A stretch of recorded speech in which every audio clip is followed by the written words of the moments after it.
Agradecemos a cada um daqueles que cada semana tem estado conosco, né? Peço desculpa também, semana passada não consegui fazer a gravação, ainda estou um pouco rouco, mas essa semana vamos fazer o estudo sobre o tema Uma Vida de Louvor. Vamos fazer uma oração para que Deus nos conduza nos momentos que se seguem. Pedimos suas bênçãos, nosso Deus e Pai. Guia nos momentos que se seguem, guia nos estudos da Tua Palavra. Pedimos suas bênçãos, agradecemos em nome de Jesus. Amém. Louvor é uma palavra que às vezes a gente confunde muito, né, com música, né, com cântico. Nós vamos perceber que louvor é muito mais que a música e cântico. O cântico e a música são partes, né, do louvor, mas não é o louvor de forma, né, completa. Aqui no verso, alegrem-se. Filipenses 4, verso 4 diz assim: alegre-se sempre no Senhor. Outra vez digo, alegre-se. Alegrar aqui está no sentido, né, de nós devemos, mesmo em meio das adversidades, nós temos que entender que nós temos um Senhor e que esse Senhor ele está conduzindo todas as coisas, né, para o nosso bem. Quando a gente consegue alcançar essa condição de entendimento, nós podemos nos alegrar.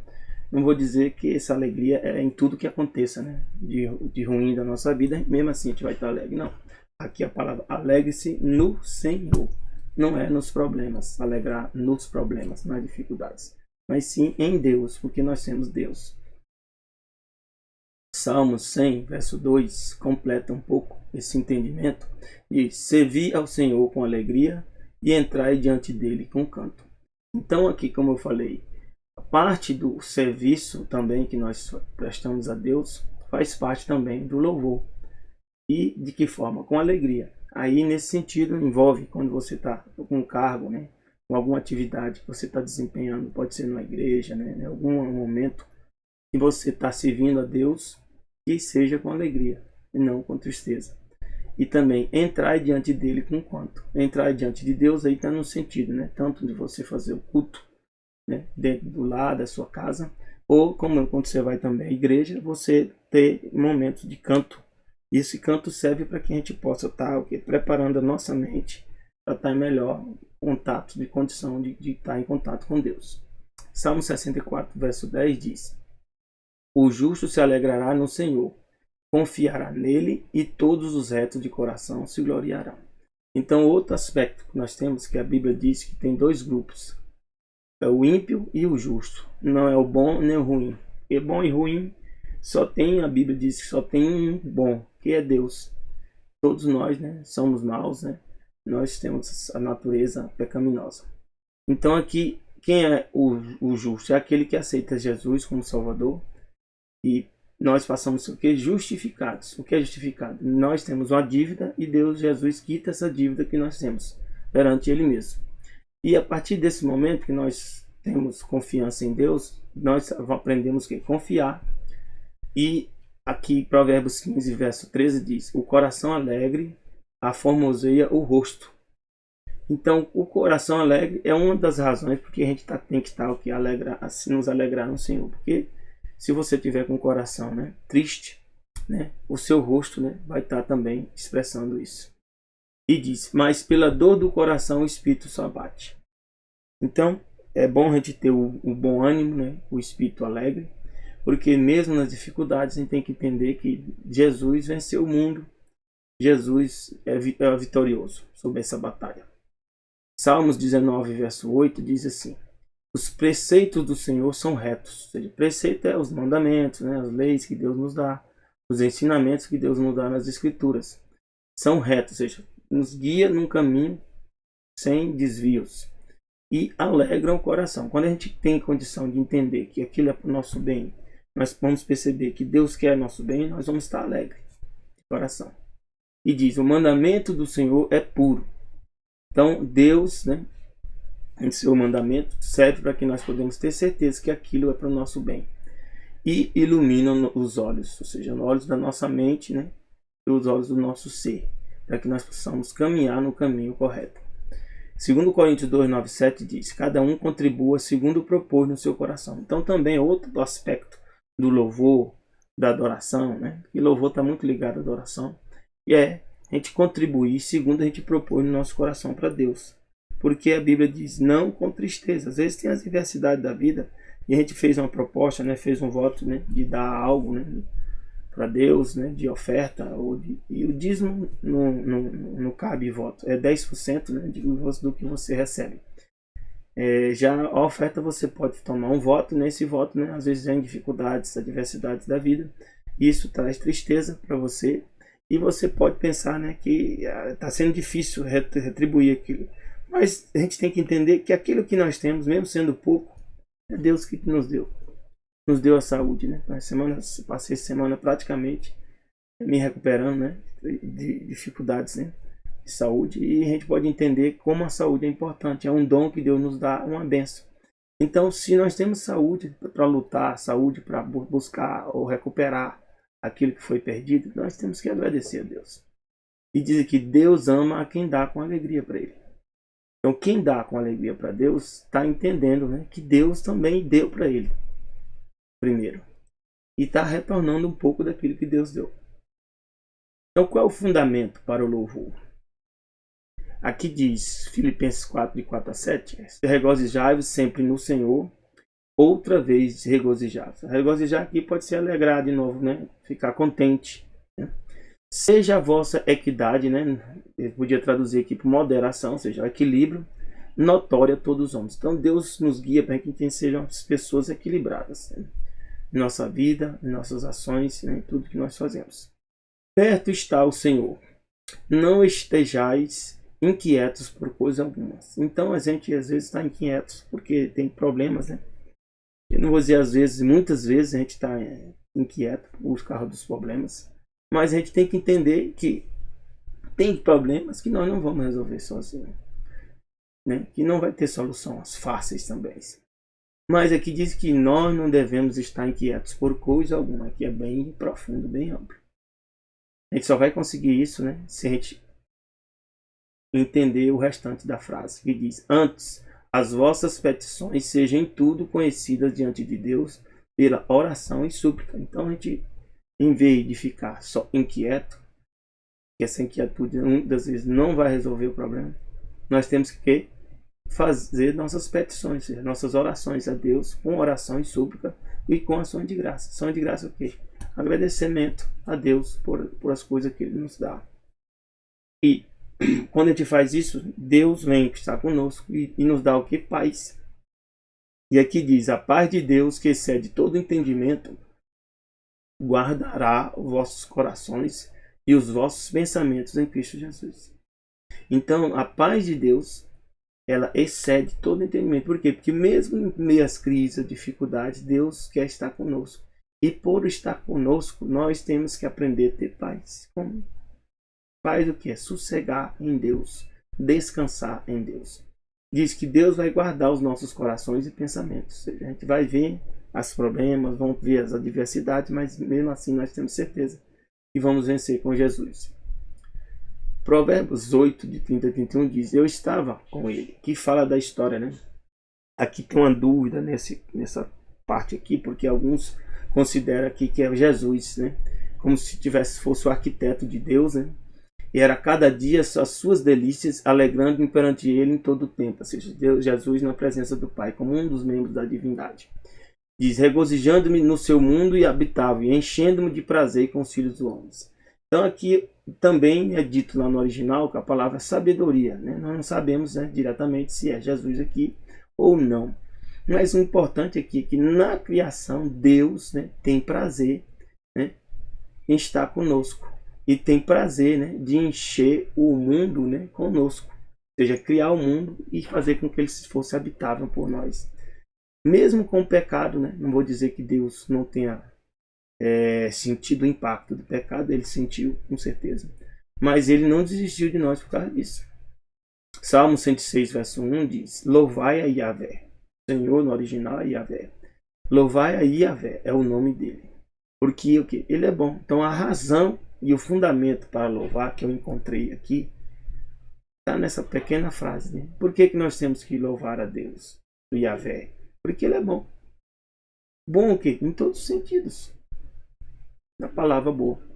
Porque também a sua misericórdia dura sempre. Além de Deus ser bom, a misericórdia dele o quê? Dura para sempre. Por que isso é importante? Porque se Deus não fosse bom e a sua misericórdia não fosse o quê? Tivesse essa magnitude, nós já teríamos sido mortos e todos consumidos por causa dos nossos pecados. Mas isso não acontece. Não quer dizer, né, que nós não vamos morrer um dia também, né? Mas a raça humana, Deus tem mantido mesmo assim, com todas as dificuldades. Aqui, Salmo 148, verso 4, diz algo interessante. Diz assim: louvem-no os mais altos céus e as águas acima do firmamento. Então Deus criou um firmamento, né? Esse firmamento não é o que a gente vê, que é o céu, onde nós vemos acima de nossas cabeças. E tem nuvens passeando. E pela palavra original, o firmamento é algo firme. Então diz que tem água acima do firmamento. Nós não conseguimos saber isso, nós não conseguimos como é que se diz? Ver isso com telescópio. Então a gente não tem ainda essa certeza, como a ciência dá, né, de que o espaço sideral é o que ele é. Então a Bíblia dá outra visão do que é o espaço. Como se tivesse um firmamento e água acima do firmamento. Aqui Salmo 19, verso 1 a 3 fala: os céus declaram a glória de Deus e o firmamento anuncia as obras das suas mãos. Por que eu falei firmamento ali naquela passagem? Porque diz que os céus, os mais altos céus, louvam a Deus também. Ou seja, a existência dos céus, por si só, das coisas que foram criadas por Deus, já está louvando a Deus. E tem algumas passagens, né, que diz que, né, os passarinhos também louvam a Deus. Como é que um passarinho louva a Deus? Né? Tem voz? Como é que seria isso? A gente pensa que louvar a Deus é o cantar, né? Esses atos que nós praticamos, né? Então Deus, né, mostra, né, que as crianças, né, passarinho, né, já louvam a Deus, né? E se ele louva a Deus, por que ele está, né, louvando a Deus? Porque eles foram criados com esse propósito. Quando eles, né, ao serem criados, né, estão louvando a Deus pela existência deles. Também, né, a própria criação, como nós estamos dizendo aqui, louva a Deus. Diz aqui, ó, Salmos 19, de 1 a 3. Um dia os céus declaram a glória de Deus. Ó. Então, os céus declaram a glória. Né? E glória está muito relacionada, né, com louvor também. O firmamento anuncia as obras de suas mãos. Um dia faz declaração a outro dia, e uma noite mostra sabedoria a outra noite. Não há linguagem, nem fala, onde não se ouça sua voz. Então aqui no verso Salmo 148 diz que os mais altos céus louvam a Deus. Mas diz aqui que não há declaração, né, dos céus. Uma noite, né, não fala para outra, né? O firmamento também não mostra, né, não tem voz. Mas eles cumprem o propósito de Deus ao existir, e a cumprir esse propósito estão louvando a Deus. Então a palavra louvor passa a ter um sentido bem diferente do que nós imaginamos. Por exemplo, Deus criou, né? A Bíblia fala, né? Deus criou aqui, ó. Eu vou dar um exemplo claro aqui para vocês vão entender. Gênesis 1, verso 27, né?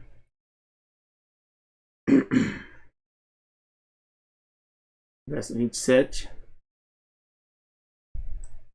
diz assim: criou Deus o homem à sua imagem, a imagem de Deus os criou, homem e mulher os criou. Então, quando nós vivemos como homem ou como mulher, nós estamos cumprindo o propósito de Deus, nós estamos louvando a Deus. A nossa existência louva a Deus. Quer ver outro exemplo? Vamos lá para Gênesis 2, né? Verso, né, 24. Portanto, deixará o homem seu pai e sua mãe, e apegar sua mulher, e ambos serão a sua carne. Casamento. Quando as pessoas, né, homem e mulher, casam e dão-se em casamentos, eles estão louvando a Deus. Então, o que é louvar a Deus? É você cumprir o propósito de Deus para o qual Ele te trouxe a existência. Essa foi até onde eu pude entender o que significa louvor. Ou seja, cumprir o propósito para o qual Deus te trouxe a existência. Então, quando nós aprendemos a louvar a Deus, Deus vai fazer coisas que a gente não imagina. Aqui tem um exemplo de Josué, né? Josué estava numa grande batalha que Deus tinha ordenado, né, para poder tomar as terras, né, de Canaã. Josué estava num momento difícil e disse que ele estava, né, provavelmente, né, próximo aqui de Jericó. Está lá em Josué 5, 13 a 15. Sucedeu que, estando Josué perto de Jericó, levantou seus olhos e olhou. E eis que se pôs diante dele um homem que tinha na mão espada nua. Então ele viu um homem com a espada desembainhada. E chegou Josué a ele e disse: é tu dos nossos ou dos nossos inimigos? Né? Quis confirmar. Né? E disse ele, né, essa pessoa: não, nem sou dos vocês, nem sou dos inimigos. Não, mas venho agora como príncipe do exército do Senhor. Príncipe, a palavra príncipe é porque cabeça, chefe. Seja chefe do exército do Senhor. Quem é que é o chefe do exército de Yahvé? Nós podemos ver lá em Gênesis, né? Gênesis não, em Apocalipse, que havia uma pessoa, né, que era chamada príncipe dos exércitos, né? E também tem Daniel. Mas vamos ver aqui em Apocalipse, ó, 12, verso 7, né? 12, verso 7, diz aqui: houve o que? Batalha no céu. Miguel e seus anjos batalhavam contra o dragão. E batalhava o dragão e seus anjos. Então Miguel é justamente esse chefe, né, dos anjos, ou príncipe dos exércitos do Senhor. Quem são os exércitos do Senhor? São os anjos. Então, diz aqui que era o chefe dos anjos que tinha vindo. E essa pessoa é chamada na Bíblia, em algumas passagens, de Miguel. Também em Daniel 10 é representado também o príncipe, né? E aqui Daniel 10, ó, vou só pegar aqui.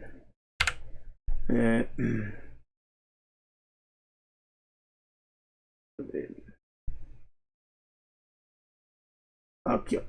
Daniel 10, verso 13. Fala novamente quem é Miguel.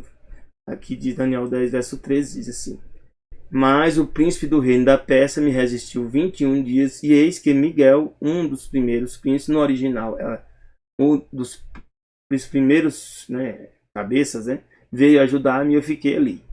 Então, príncipe é cabeça ou chefe.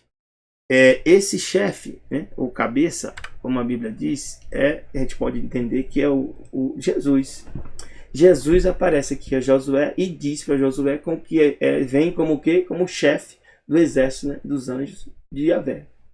Então Josué se prostrou com seu rosto em terra e adorou. Alguns dizem: não, que Miguel é um anjo, né? Mas anjo não pode ser adorado.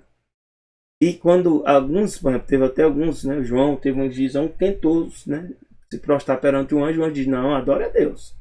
Então aqui, quando o Josué se adorou perante esse ser, que na verdade é Jesus, né, na figura divina, veio na forma divina, disse ele não disse que não devia adorar, aceitou a adoração e disse-lhe: que diz meu senhor a seu servo? Então, quando Josué entendeu que era Deus, né, na forma humana, veio como seu servo, né? Então disse o príncipe do exército do Senhor a Josué: descalça os sapatos de teus pés, porque o lugar que está é santo. Da mesma forma, quando Moisés apareceu o quê? A Yahvé, né, ou Jesus, né, na figura divina, pediu para Moisés descalçar também as sandálias. E assim fez Josué. Então Jesus vem, meus irmãos, aqui para a batalha. Temos que entender que Jesus vem para a batalha, para as nossas batalhas também. Em Josué 6, 2 a 4, Deus falou, ou seja, Jesus falou: então disse o Senhor Josué: olha, tenho dado na tua mão a Jericó, a seu rei e aos seus homens valorosos. Então Deus permitiu que o povo de Israel vencesse essa batalha. E alguns dizem: Jesus é diferente, Jesus não é diferente do Deus do passado. Não, o Deus do passado que conduziu essas batalhas aqui é Jesus. Só que a gente não pode confundir Jesus, quando Jesus vem aqui conduzir uma batalha para lutar contra os inimigos, e quando Jesus vem se tornar-se humano para morrer por nós na cruz. São fases diferentes. Mas, por exemplo, Jesus morre na cruz e diz que quando voltar como Rei dos Reis e Senhor dos Senhores. E também vai haver uma grande batalha, está lá em Apocalipse 19, que Jesus vai lutar contra quem? A besta, né, e o falso profeta, como a Bíblia diz lá em Apocalipse 19. E nessa batalha ele vai vencer. Então Jesus luta quando há o momento de lutar. Mas não quer dizer, né, que ele não é um lutador, não é um guerreiro, ele é um guerreiro também. E aqui diz, ó, Apocalipse 19, que vem, né, um homem sentado, 19:11, senta no cavalo branco, né, e estava sentado, se chama Fiel e Verdadeiro, né? É o nome, a gente já sabe aqui que é Jesus, e julga e peleja com justiça. Aqui diz também no 13 que ele estava vestido, né, com a veste tingida de sangue, e o nome dele é a palavra de Deus. Quem é a palavra de Deus? João responde em João 1, de 1 a 3. Quem é a palavra? É Jesus, é o verbo. E diz que quem segue ele, os exércitos dos céus, ou seja, os anjos, que é a mesma coisa que aconteceu com Josué. E diz que lá no verso 16, diz que qual é o nome dele? Rei dos reis, Senhor dos senhores. Então aí nós podemos ver a descrição de Jesus, e ele vem lutar aqui, ó, contra a besta, como eu falei para vocês, verso 19, né, e os reis da terra e os exércitos reunidos. Então existirá o momento onde Jesus, né, vai lutar por nós, para nos proteger, e vai haver luta. Então a gente não pode pensar, né, que Deus também, o amor de Deus não implica também em justiça e em luta. Tem luta. Então Deus aqui diz o quê? Dou nas tuas mãos Jericó, seu rei e os seus homens. Vós, né, pois todos os homens de guerra rodeareis a cidade, tem nome de guerra, homens armados, cercando-a uma vez, e assim fareis por 6 dias. Então pediu o povo, os exércitos, né, para cercar a cidade de Jericó por 6 dias. E nos diz, os 7 sacerdotes levarão 7 buzinas de chifre de carneiros adiante da arca. Então, junto com a arca, eles estavam lá passeando. E no 7º dia rodeareis a cidade 7 vezes, e os sacerdotes vão tocar a buzina. Nós sabemos que quando tocou a buzina, tudo foi abaixo. Quem derrubou? Os anjos. A mando de quem? De Jesus.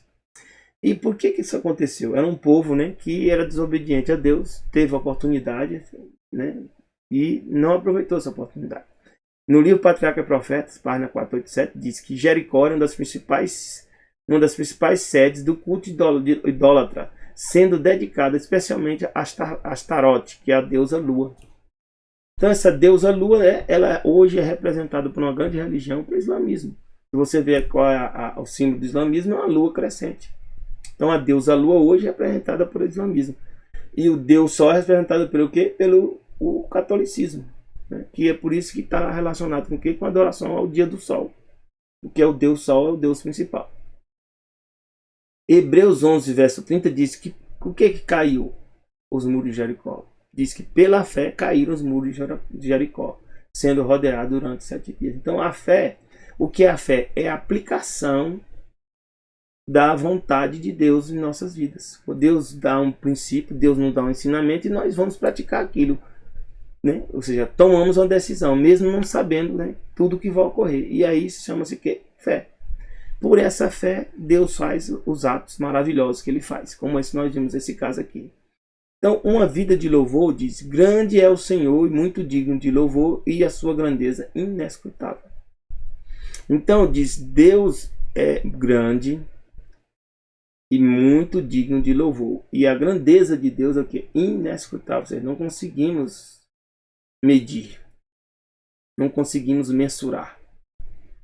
Salmo 145:8 fala um pouco mais. Piedoso e benigno é o Senhor. Então, piedoso, o que é piedoso? Deus tem paciência conosco. Deus nos dá tempo ao tempo para que a gente possa o quê? Melhorar de rumo, de caminho, né? Assim como Deus também para a cidade de Jericó. Mas chega uma hora que Deus age. E diz que Ele é benigno também. O que é benigno? Ele age com bondade. Também nosso Deus é sofredor. Porque quando a gente escolhe caminhos errados, Deus sofre com esses nossos erros. Também é um Deus de quê? De grande misericórdia. Ou seja, dá oportunidade para a gente a cada dia, a cada manhã, se renova para que a gente possa o quê? Seguir o caminho correto. Aqui no Salmo 145, verso 6 diz: teu reino é um reino eterno. Então o reino de Jesus, de Deus, o Pai, o Espírito Santo é eterno. Então é um reino que nós, né, diz que nós herdaremos esse reino se nós aceitarmos a salvação. O teu domínio dura em todas as gerações. Então Deus domina sobre todas as coisas. Salmos 145, de 15 a 16 diz assim: os olhos de todos esperam em ti, e lhes dás o seu mantimento a seu tempo. Então Às vezes a gente pensa, porque eu jogo a semente ali e ela nasce, né? Eu faço o adubo, né? Jogo água no solo, né? E aí as plantas nascem. Não. Elas nascem porque Deus nos dá esse mantimento para nós, a seu tempo, ao tempo certo. Abres a tua mão e farta os desejos de todos os viventes. Não, os desejos. Quantos desejos existem no mundo? Mais ou menos 7 bilhões, né, da população. Quantos desejos? Diz aqui que Deus é quem atende. Mas os maus desejos, não. Os maus desejos, Deus não vai atender. Ele já disse que não vai atender. Salmo 145, 18, 19 diz: perto está o Senhor de todos que o invocam. Né? O que é invocar a Deus? É orar, clamar, buscar a Deus, né? A presença dele, assim como nós estamos fazendo aqui. De todos que o invocam em verdade. Então você tem que buscar a Deus com sinceridade, com verdade. E diz que ele, nosso Deus, cumprirá o desejo dos que o temem. Temem é o que? Respeito. Então Deus, né, tem algo que é muito importante a gente entender. Nós temos que aprender a respeitar o nosso Deus. O que é quando a gente diz que respeita a Deus? Quando a gente toma a decisão de fazer a vontade dele. Isso significa que nós estamos respeitando a ele. Quando ele diz, por exemplo, não coma determinadas carnes, a gente não decide, vou fazer isso, nós estamos respeitando. Quando nós casamos, né, homem e mulher se casam, estão em casamento, né, nós estamos respeitando o que Deus falou, como é o casamento. Quando Deus diz, guarde o dia de sábado, a gente, em vez, né, às vezes tem risco de perder emprego, outras dificuldades, mesmo assim a gente guarda o dia de sábado. Nós estamos respeitando a Deus. Então diz aqui que ele vai cumprir o desejo daqueles que o temem, que o respeitam. Ouvirá o seu clamor e o salvará. Então a gente tem que aprender a clamar a Deus, porque as dificuldades vêm e a gente não consegue resolver muitas coisas. E tem que clamar. O que é clamar? É em oração. Buscar a Deus em oração. Salmos 33, 6 e 7 diz, por quê que nós vamos fazer isso? Sabe por quê? Porque olha o que ele fez. Pela palavra do Senhor foram feitos os céus. Pela palavra dele, ele fez o quê? Os céus. Todo o exército deles, pelo Espírito da sua boca. Só em falar, tudo passou a existir. Ele ajunta as águas do mar como um montão. Ou seja, as águas do mar, elas se unem, né? Porque alguns falam de teoria da gravidade, aquela coisa toda. Mas que teoria de gravidade é essa, né? No modelo de globo que está se girando, né? Em altíssima velocidade. Não era para as águas se juntar no nível mais baixo. Numa bola que está girando, né? Não era para isso estar acontecendo. Está girando, né? Está se juntando. A Bíblia diz que quem que faz isso é Deus. Põe os abismos em depósitos. Depósito é um lugar, né? Onde ele está reservando aquilo. Salmo 33, 9 e 10 diz, porque Deus falou e foi feito. Então só em Deus falar a coisa acontece. Mandou e logo apareceu. Se ele é todo poderoso, por que ele, quando nós invocamos a ele, ele não vai atender os nossos desejos? Vai. Amém? Quem aceita esse propósito de Deus na sua vida? E aprender a temê-lo, ou seja, respeitá-lo, decidir seguir a vontade dele, a orar a ele, invocá-lo, para que ele nos conduza. Eu tomei essa decisão. Se você ainda não tomou, eu espero, né? Oro para que você tome essa decisão. Diz aqui, porque o Senhor também desfaz o conselho dos gentios, né?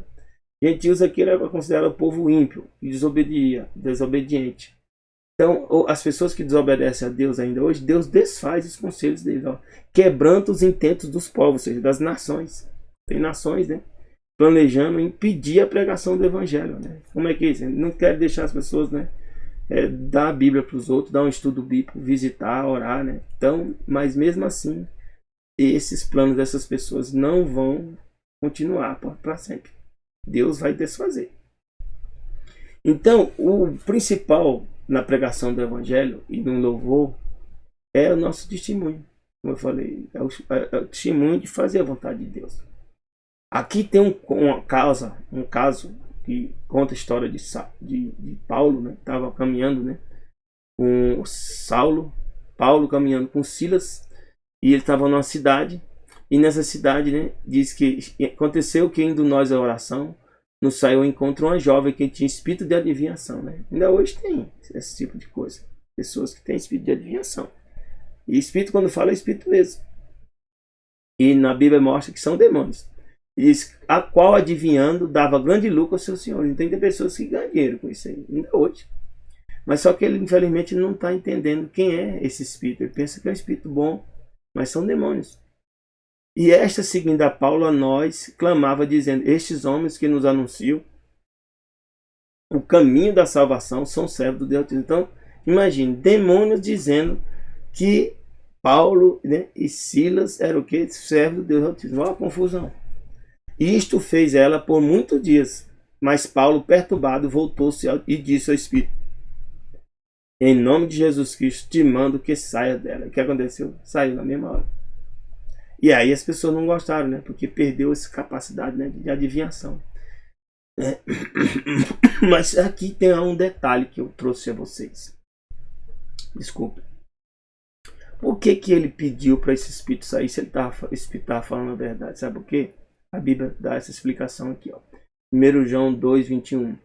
Não vos escrevi porque não soubesse a verdade, mas porque sabeis a verdade. E qual é a verdade? Porque nenhuma mentira vem da verdade. Então a gente não pode juntar a mentira com a verdade. Os demônios, né, estavam mentindo. Em muita parte dos tempos de adivinhação, eles trabalham com mentira. Mas naquele momento ele falou a verdade, falou, mas só que ele falou a verdade para as pessoas confiarem nesse espírito demoníaco, né? E depois ele guiar você para o caminho errado. Então, a astrologia, né, as xingas, as coisas, tudo funciona, muitos funcionam. Mas o que acontece? Quem está guiando não é espírito de Deus, é espírito de demônios. Então, uma hora ele vai usar o que? A mentira. E é para a tua perdição que ele vai fazer uso disso aí.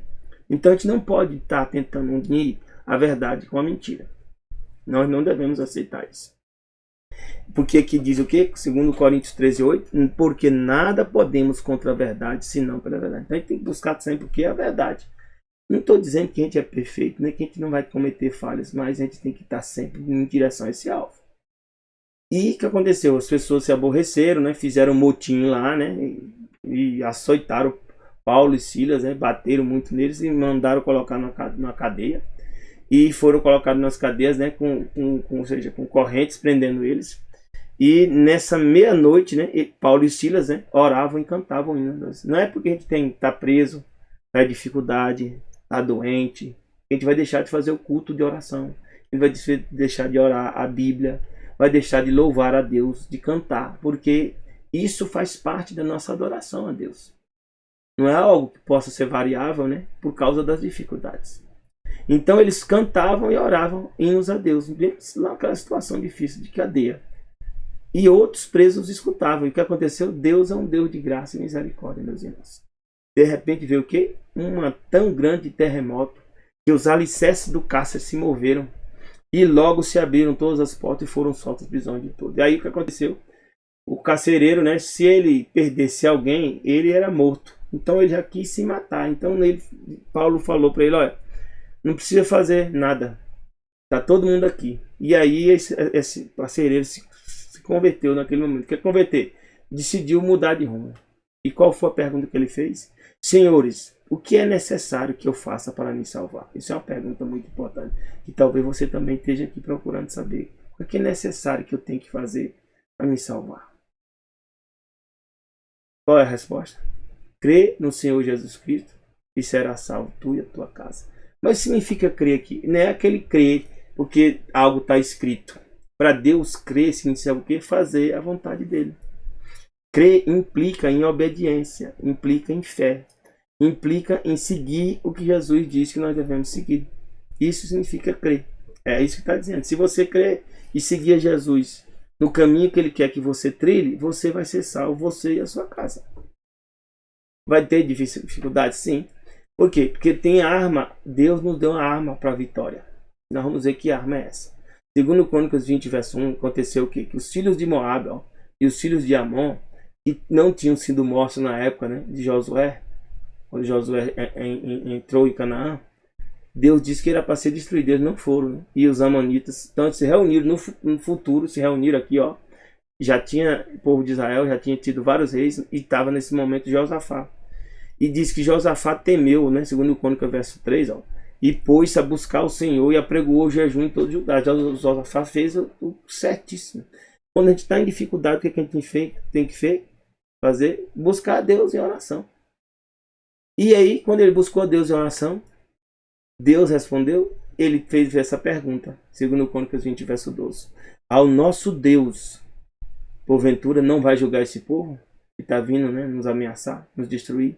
Porque em nós não há força perante essa grande multidão. É uma grande multidão. Às vezes a gente está com muita multidão de problemas. Eu mesmo tenho uma multidão de problemas. Mas eu tenho força para resistir? Não. Eu sei que quem pode fazer resistir é Deus. Então Josafá também confessou que essa grande multidão nós não temos força que vem contra nós. Não sabemos o que faremos. Às vezes a gente não sabe o que fazer, né? Você pode estar numa situação de sua vida que você não sabe mais o que fazer. Porém, os nossos olhos estão expostos a ti. Mas a gente tem que fazer o quê? Qual é o correto? Nós temos que olhar para quê? Para Jesus. Olhar para Deus, o Pai. E buscar Ele em oração. Fazendo isso, Deus responde. Segundo Crônicas 20, verso 14 e 15. Deus, então veio o Espírito do Senhor no meio da congregação sobre Jaaziel, filho de Zacarias. Né? Já alguém estava lá, Deus enviou o Espírito Santo veio para dar uma resposta para Josafá. E disse, dai ouvidos, ó todo Judá, e vós, moradores de Jerusalém. E tu, ó rei Josafá, assim o Senhor vos diz. Não temais, nem vos assusteis por causa dessa grande multidão. Então, Deus pode dizer para você hoje também, não temas, nem vos assuste por causa dessa multidão de problemas que você está passando. Não temas e nem se assuste. Amém? Pois a peleja não é vossa, mas de Deus. Se Deus falou isso para ti, no teu mente, no teu coração, aceite. Se Deus falou isso, Ele vai resolver. E eu estou lembrando aqui no meu caso, que Ele me falou que ia resolver. Então eu vou continuar firme, esperando a solução. Ele disse que Ele vai me dar. Vai dar, eu não tenho dúvida. Ele já fez isso comigo várias vezes. Segundo Crônicas 20, 21, 22, diz, e aconselhou-se com o povo. Josafá, depois que recebeu essa posse, se animou, se aconselhou com o povo. Ordenou que cantores para o Senhor louvassem a majestade santa, saindo diante dos armados. Cantar aqui é louvar também. E louvai-o ao Senhor, porque a sua benignidade dura para sempre. Então ele colocou o quê? Só diante dos soldados armados, colocou o quê? Colocou o pessoal do louvor. Que coisa, né? E quando começaram a cantar e dar louvor, já aconteceu, o Senhor pôs emboscada contra os filhos de Amon e de Moabe. Então Deus pode pôr, né, fazer essa solução. Quando você estiver na maior crise, né, sem solução nenhuma, na multidão de problemas, você canta a Deus, louva a Deus, né? Ora e louva a Deus. E Deus vai o quê? Fazer com que eles sejam desbaratados. E o que aconteceu com aquele grupo, os filhos de Amon e de Moabe, das montanhas de Seir, que vieram com Judá, foram o que? Desbaratados. Ou seja, eles começaram a lutar entre eles, se mataram, muitos deles próprios, e aconteceu o que? Que eles perderam. Então, qual é a lição que nós temos que tirar, meus irmãos? Efésios 6, 10 a 11. Nos demais, irmãos meus, nós devemos fazer o quê? Fortalecei-vos no Senhor e na força do seu poder. Então, tem que buscar força em Deus. Revesti-vos de toda a armadura de Deus. Falei que tinha uma arma. A gente pensa que a gente está na terra ou está na igreja e nós não estamos lutando. Nós viemos, Deus nos chamou para lutar, fazer parte de um exército. Revestidos de toda a armadura de Deus, para que possais ficar firmes contra as astutas ciladas do diabo. Então nós temos que estar armados para não cair na cilada do diabo. Por que diz aqui? Porque nós não temos que lutar, Efésios 12, 13, contra a carne e o sangue. Né? Quem é a carne e o sangue? São todas as pessoas. Às vezes a gente às vezes luta no sentido, né, de convencer a pessoa, né, de levar o evangelho para essa pessoa, ou às vezes, né, essa pessoa ter impaciência, alguma dificuldade com você. Vai ter, você vai fazer parte. Mas nós não podemos esquecer que a batalha é espiritual, principal. Por isso que aqui diz que não é luta contra a carne e sangue, mas sim contra os principados. Os verdadeiros inimigos são o quê? Os principados, ou seja, os chefes, né? E contra os potestades, são poderes, contra os príncipes das trevas. Então tem o quê? O príncipe da terra principal é Satanás. E ele tem um grupo de anjos ou demônios que também trabalham junto com ele, sob ordem dele. Diz contra as hostes espirituais da maldade nos lugares celestiais. Então a gente tem que fazer o quê? Tomar toda a armadura de Deus. Para resistir o quê? No dia mau. E havendo feito tudo isso, ficar firme. Então a gente está em uma batalha a travar. Você ainda não recebeu essa armadura? Você já está lutando? eu faço o convite. Se você não recebeu, que aceita essa armadura agora. Qual é a armadura que Deus quer te dar para você resistir no dia mau? Cingir os vossos lombos com a verdade, tá vendo? Porque não podemos juntar mentira com verdade. Temos que estar sempre buscar a verdade, sabe por quê? A verdade é como um cinto que nos mantém. O que que o cinto faz com a roupa? Não deixa cair a sua roupa, né? Na parte de baixo. O cinto da verdade. Vestida com a couraça da justiça. O que é a couraça? É a roupa que protege. Protege de quê? Alguém dá bate uma espada em você, né? Faz alguma ação, né? Que tenta jogar uma flecha, você tem o quê? Uma couraça. Couraça é uma proteção. É o que? A justiça de Deus. Satanás fica atacando a gente todo tempo, nosso ser. Mas com a justiça de Jesus a gente resiste. E diz, calçado os pés da preparação do Evangelho da Paz. Então a gente tem que continuar caminhando. O que que nos faz caminhar em direção ao céu? A pregação do Evangelho, assim como estou fazendo aqui com você. Não pode desistir. Não é porque eu fiquei, né, em possibilidade de uma semana, agora eu vou desistir, vou parar de levar a mensagem. Não, continuar levando a mensagem do Evangelho da Paz. É como se fosse o quê? Calçado nos pés. Tomar o quê? Agora vem os principais elementos da armadura. Escudo da fé. O escudo serve o quê? Para nos defender.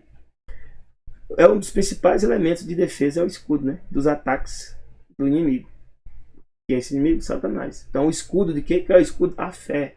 Imagine, sem fé é impossível agradar a Deus. Sem o escudo a gente não vence.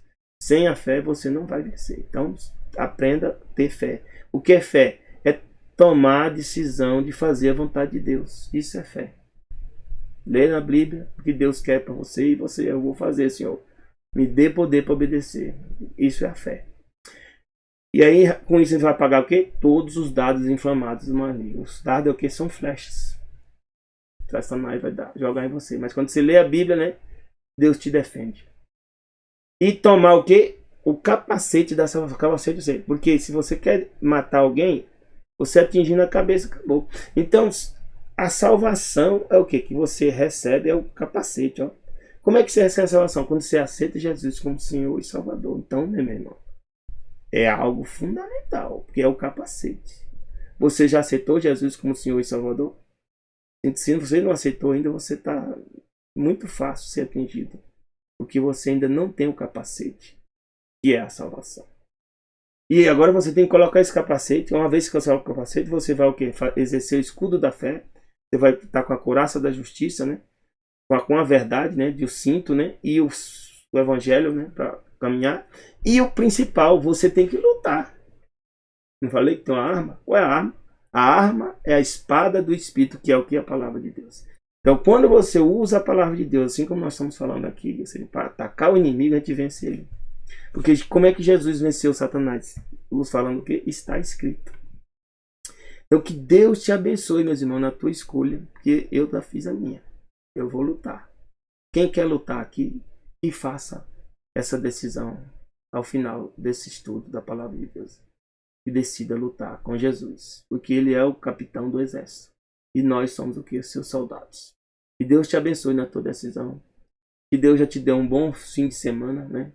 E deseja a ti já um feliz sábado, que começa quando? Ao pôr do sol da sexta, ao pôr do sol do sábado. Graça e paz de Deus para ti e teus familiares. Amém.